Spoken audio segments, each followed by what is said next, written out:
We're feeling good. Look, I frankly thought in some ways it could be worse in the markets because this is a big transition. You saw the president said earlier today, it's like a patient who was very sick. We did the operation, and now it's time to make the patient better. And that's exactly what we're doing. All right, this says Jim Cramer from CNBC's Mad Money, who has never been a free trader, right? So he's not just out here to go against them. No. He's saying the White House doesn't seem to understand what it's trying to do and that the reciprocal tariffs are not reciprocal. And could do tremendous damage. So out front now, Jim Cramer of CNBC's Mad Money and Squawk on the Street, all on CNBC, that incredible network that I will love to the day I die. Just so great to be here with you, Erin. So, and I'm so thrilled that we're able to talk. Okay, so what the heck is going on? Well, I'm let down because I'm not a free trader. I'm a fair trader, always have been from the days when you worked with me at CNBC. Yep. And what I was hoping was that a coordinated thing where if you are charging us 20%, we charge you 20. Instead of a car where we're only making you pay 2.5 and you're not letting us in, we try to get things better. But instead, so on a specific thing, you go, if they're 10 on a car, you go 10 on a car. But I went deep on the numbers today, and the numbers did not make any sense. And I was actually I was doing like bananas in Vietnam. You did Cramerica. Well, I just said, it's one of these things where if I'm doing 100 billion and you're letting me do 10 billion and I'm letting you do 100 billion, there was a way to be able to make it work. But the numbers that they did, and they had this ridiculous. I mean, that was the chart that they had with the mathematical equation. I mean, are you kidding me? How about just like it looked like an Einstein. I know. How about the fact that it was just wrong? Yeah. Former Democrat calls out Wall Street and perfectly explain President Trump tariff policies, leave the entire panel speechless. I don't know if you've seen this. Extremely concerning. The rich are punishing Trump for siding with the neglected American working class. When I watch this whole video, there is another video. So I'm going to show you Jon Stewart was left speechless also. At a certain point, a lot of liberals are melting down about this issue of tariffs. The data is on Trump's side. We have been getting hosed since World War II. By the trade imbalance. And the reason that's been overlooked by most presidents, two reasons. Number one, way too complicated, way too risky to get involved with it. So you can do what Biden and Obama did, was just ignore it completely. In the first term, Trump tried a little, but the numbers are staggering. And the best part of Trump's speech today was that he said, if you go to Japan or South Korea or China, or Germany, you're not going to see any American cars because they won't let them in. Now, you can get a little chart and say, oh, it's not 40%, it's really 8%. But the regulations that these people put on American products to get in makes it impossible. And then some European nations slap a VAT tax on there. That doesn't come under the tariff umbrella. So Trump is right. We're getting hosed. If we think this sort of liberal world order system, first of all, even if it was serving the U.S. well at one point, is not serving it as well anymore. Second of all, to some extent, may just be going away anyway. China is now rising as a peer competitor. The U.S. cannot be a unipolar hegemon. When you take a look at this tweet, why would a leader tank his own country's economy? That is Hillary Clinton asking this question.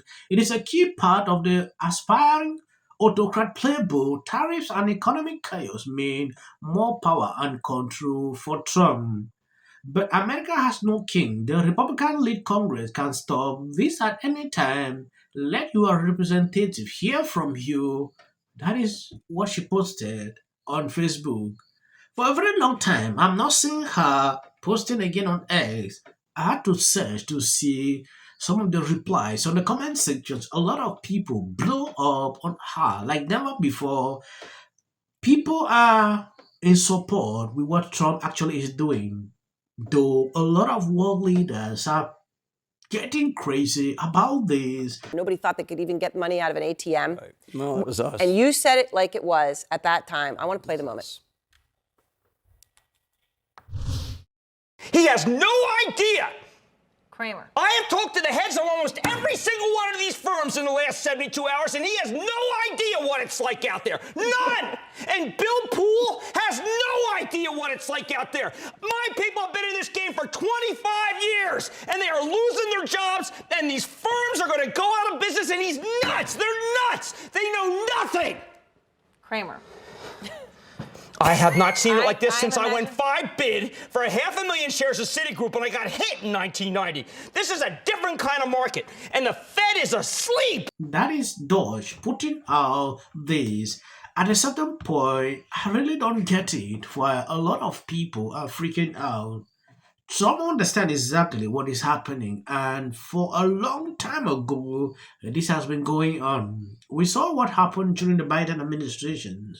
What I find so frustrating about the conversation around tariffs is that we all agree on the problem.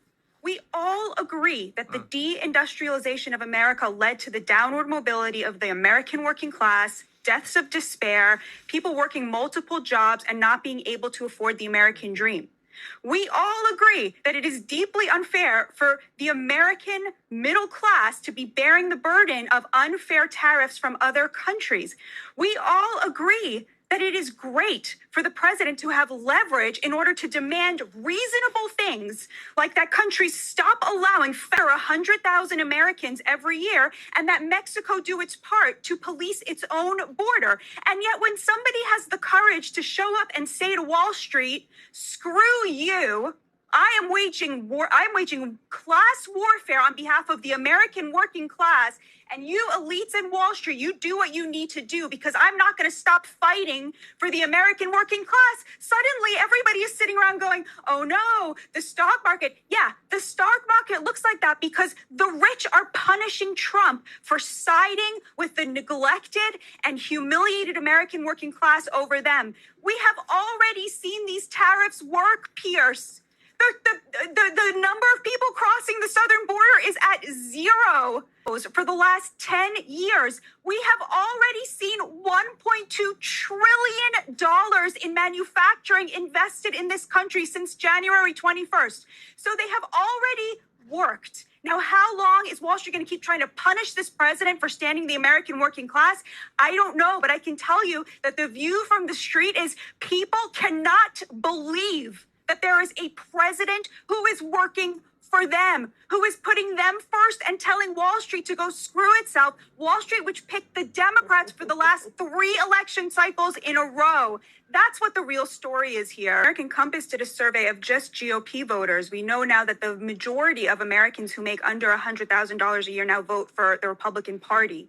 So that was almost a means-tested poll, and they found that 77% of GOP voters, the working class, not the elites, said that when they were asked, they said they would be willing to pay higher prices if it meant bringing back manufacturing, because of course in their mind they are going to be the beneficiaries of those manufacturing jobs. About Canada, a lot of people are asking, why Canada? We love Canada. Canada are our friends. Why wage this, tariff war on Canada? And of course the answer is simple. Canada and Mexico are the back door to the American economy because we have this trade deal with them, the USMCA.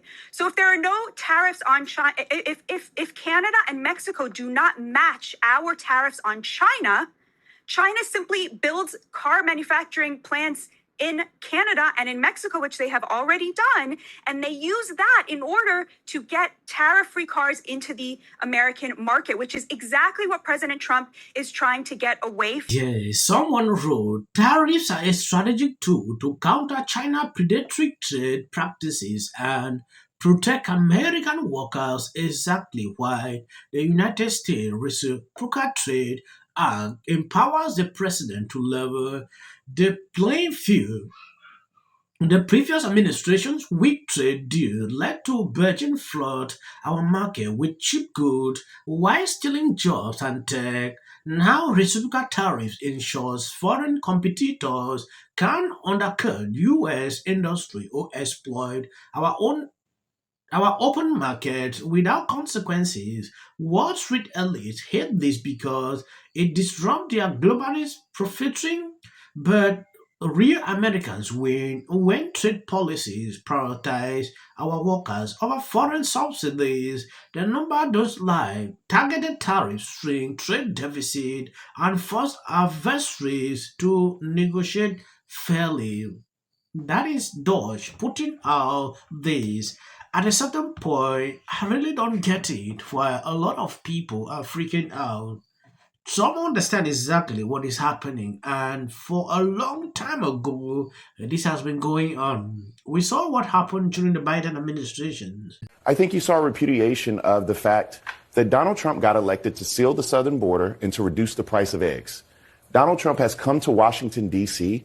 and flipped things upside down in a way that people do not want. And so today you had, I forget the department because they shut a new department down every day, but you had employees, I think it was HHS today, I can't recall, who it was at HHS. At the health department. Yeah, at the health CDC department standing in line today, Yeah. and they didn't know who was going to be hired and who wasn't. And so you can sit here and say that, oh, we're not going to cut Medicaid, we're not going to do this. But the people who are in charge of running those programs don't have jobs today. And so it's hard to effectuate and put those policies in place if Elon Musk is here running roughshod on the government. Elections, it was 10-1 that the Democrats outspent the Republicans. And yes, Democrats are obviously more in the Florida races. In the Florida races, it's 10-1. Money. So talk about buying an election. But you said President Trump was elected to secure the border. He was elected to lower the price of eggs. Guess what? Both of those things have happened. Mortgage rates have also come down. Oil prices have come down. If you think the kitchen table issues today, if you think that people are sitting at home today and saying that their prices have gone down today, then you need to go outside and have these town hall meetings, I'm simply 'cause that's saying not that the the case. egg prices have come down, We the are oil talking prices about the have fact come down, that Waffle House mortgage still- rates have come down. Waffle House still has a 50-cent surcharge on eggs, okay? I went shopping the other day. I think the other thing that's really important to point out is the referendum in Wisconsin. The voter ID referendum, which was President Trump's 25 points. one huge priority for President Trump, voter IDs. And it passed by double digits, and that, I think, was also a very big win. So we're This is CNN. They are still in shock. Thank you guys for always being there, sharing all my videos. God bless you abundantly. And please remember to always share the videos because the channel is not getting recommendations. And the only thing we can solve it is by massively sharing the videos. If you get my notification, and always check if you are subscribed and your notification, because these people are crazy. If you see clips after this, that is just for the YouTube algorithm. You might have been watching my video, seeing that you can end here, no problem. About emergency management, and they don't care about free speech. Gribble his genius. Fired as host of this year's White House Correspondents' Dinner. The Correspondents Association president, Eugene Daniels, said the decision was made to take the focus off the politics of division. The Trump administration is not scoring any points in international diplomacy these days. Hands up. It looks like the Trump administration isn't exactly getting the hero's welcome. That the Americans finally realized what the reality was. This is a Fox News alert, a crushing blow for Democrats who had hoped against hope. Brad Schimmel, that has included Elon Musk pouring tens of millions of dollars. Republican takeaways tonight are going to... The margin right now, Randy Fine in the lead with 53.7% of the vote against. My problem is more with these Democrats. Said about him. And talks a lot about that. Although some people have. Dinner. The whole dinner. The big, supporter of Trump's stance on the border. Just a little bit on the 5. That's kind of how politics should be. Dana White, and at the end of the month, take it.